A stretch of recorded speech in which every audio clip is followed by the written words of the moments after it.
Ditreskrimum Polda NTB menyerahkan tersangka kasus pembunuhan ibu kandung di Mataram, Bara Primario, ke Jaksa Penuntut Umum. Kasubdit Jatanras Ditreskrimum Polda NTB, AKBP Catur Erwin Setiawan, mengatakan pelimpahan tersangka dan barang bukti ini dilakukan setelah berkasnya dinyatakan lengkap oleh jaksa. Catur menjelaskan, selain kasus pembunuhan, polisi juga memproses kasus dugaan penyalahgunaan narkoba berdasarkan bukti yang ditemukan di salah satu mobil pelaku saat ditangkap beberapa bulan lalu. Bara disangkakan pasal 44 Undang-Undang Nomor 23 Tahun 2023 tentang PKDRT dan pasal 459 Undang-Undang Nomor 1 Tahun 2023 tentang KUHP.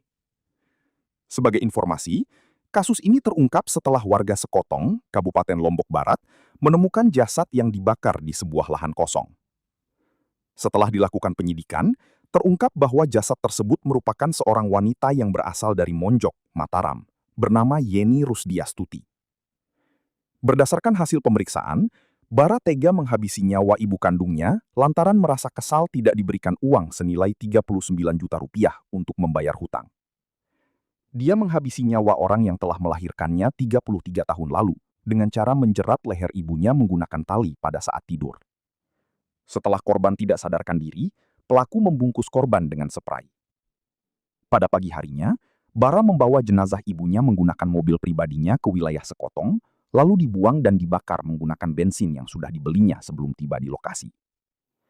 Kawur Dokpol Rumah Sakit Bayangkara Mataram, AKP Inyoman Madiasa mengatakan bahwa kondisi korban saat itu sudah hangus terbakar atau grade 4, sehingga sulit dikenali. Berdasarkan hasil autopsi, dokter mengatakan bahwa korban mengalami patah pada bagian paha kiri atas. Madiasa juga mengatakan bahwa pada kepala korban ditemukan bekas kekerasan benda tumpul.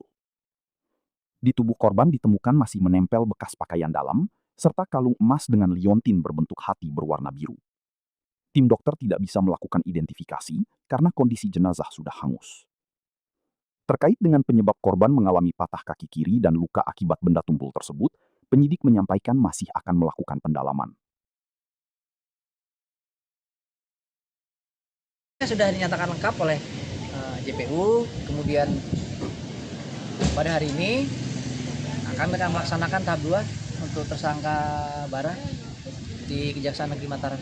Kan sebelumnya Bang ada pas pelimpahan berkas ada P19, itu apa sih petunjuk-petunjuk dari jaksa yang harus dipenuhi penyidik? Enggak, itu masalah formil saja, ya, bukan masalah materi. Kalau semua untuk alat buktinya semua sudah cukup, kan jaksa juga minta waktu karena dari JPU-nya juga banyak kegiatan kan, jadi mungkin baru bisa hari ini.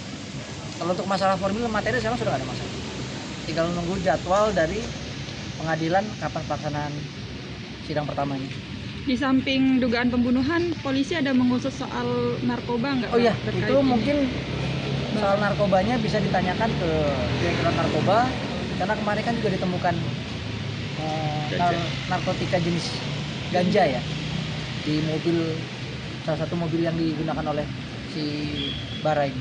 Tapi memang udah ada pengusutan di narkoba? Mungkin sudah Mas ya, Mbak ya, saya nggak monitor. Kami fokus kepada tindak pidana pembunuhannya saja. Tapi Pak Catur, penanganan kasus ini kan cukup lama ya, ada 6 bulan. Apakah ada kendala selama ini? Sebenarnya nggak kendala sih Mas ya.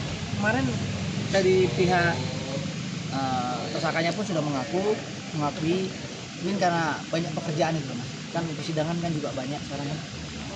Dan kasus-kasus juga lumayan banyak, jadi mungkin karena masalah pekerjaan saja. Kalau ada masalah tidak ada.